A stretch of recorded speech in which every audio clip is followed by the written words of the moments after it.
The Lord be with you. And with your spirit. A reading from the Holy Gospel according to Saint Luke. Glory to you, O Lord.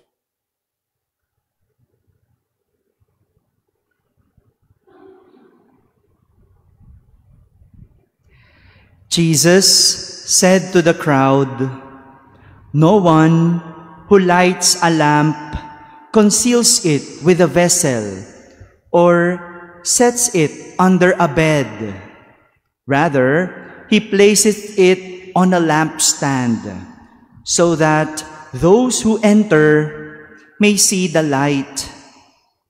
For there is nothing hidden that will not become visible, and nothing secret that will not be known and come to light. Take care, then, how you hear. To anyone who has, more will be given, and from the one who has not, even what he seems to have will be taken away." My friends, the Gospel of the Lord. Praise to you, Lord Jesus Christ. Please be seated. Good afternoon, my dear brothers and sisters. Imagine there is no light. Could you imagine that? Yung ibang ilaw natin, nakapatay. Wala rin namang ilaw, pero may nakikita pa tayo. Tama? Because there's still light outside. But I'd like you to imagine there is no light. Will you see anything? Pikit nga kayo. Pikit. Pikit. Try nyo nang pumikit. Definitely, we could not see anything but darkness. Could you close your eyes again? Do you see anything? No. But do you see darkness? Hello.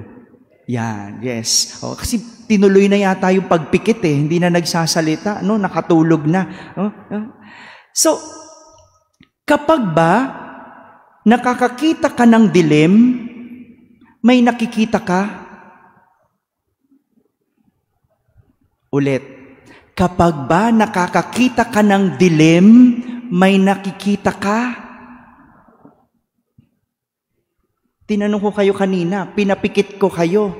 Do you see anything? Sabi nyo, no.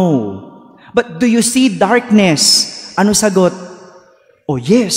So, ang tanong ko ulit, Tagalog na to. No? Nililito ko lang kayo. Kapag ba may nakikita kang dilim, may nakikita ka? O dahil madilim ang iyong nakakakita, kaya hindi ka nakakakita? Father, litong-lito na ako sa iyo. No? Litong-lito na ako sa iyo. So, is there a difference between seeing darkness and not seeing anything? Well, we could only know if we could see if there is light. Malalaman at masasabi lang nating nakakakita tayo kapag merong ilaw. Kaya nga, ang mga nagtatago sa dilim, hindi mo makita. Diba? Yung mga nagtatago, sa dilim ang tungo. Kung ayaw mo magpakita, saan ka magpupunta? Sa dilim. Kasi ayaw mong makita. At ang may mga ginagawa na ayaw ipakita, sa dilim ang punta. Tama? That is why we turn on the light. Binubuksan natin ang ilaw to see, and we place the light where it could illuminate the surroundings.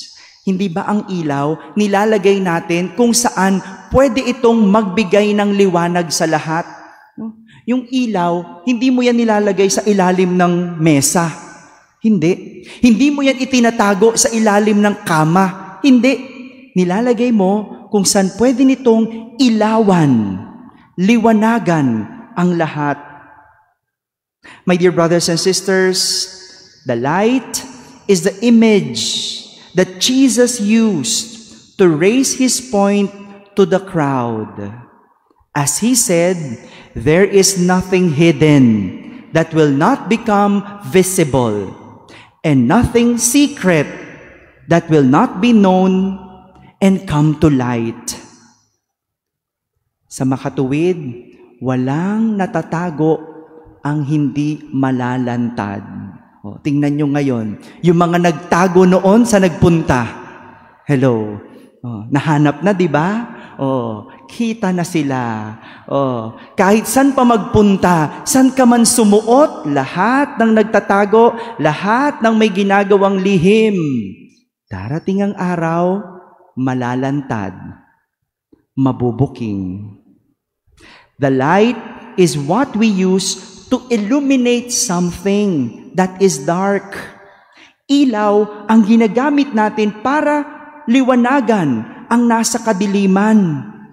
We use light so that no one would get hurt or fall. Di ba? Pag walang ilaw, mabubunggo ka, masasaktan ka, madadapa ka, mahuhulog ka. So we use light. Light is used to warm something that is cold. Di ba? Sa pamamagitan ng ilaw, ng apoy, nagiging maligamgam ang malamig. Nagiging mainit ang maginaw. The light is what we use to see the colors of life. Kapag wala kang makitang kulay ng buhay, maaring nasa kadiliman ka.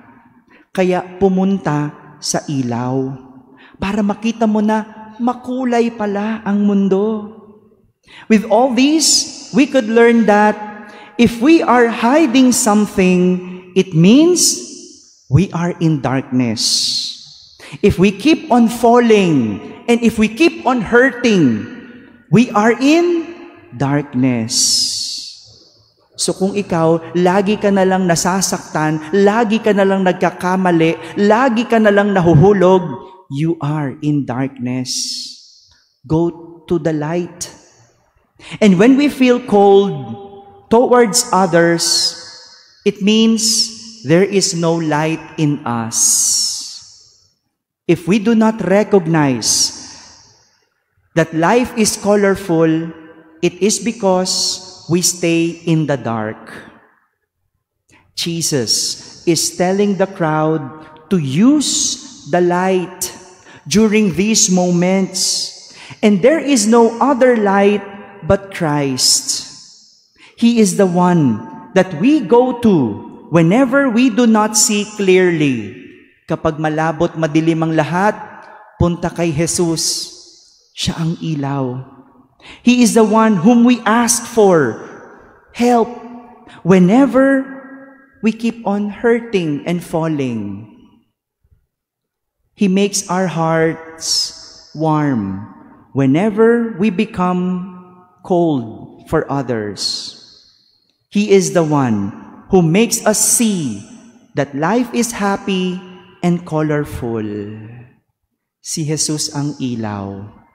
Kapag walang makita, punta kay Jesus. Siya ang magbibigay liwanag sa iyong buhay. Today, we celebrate the feast day of Padre Pio.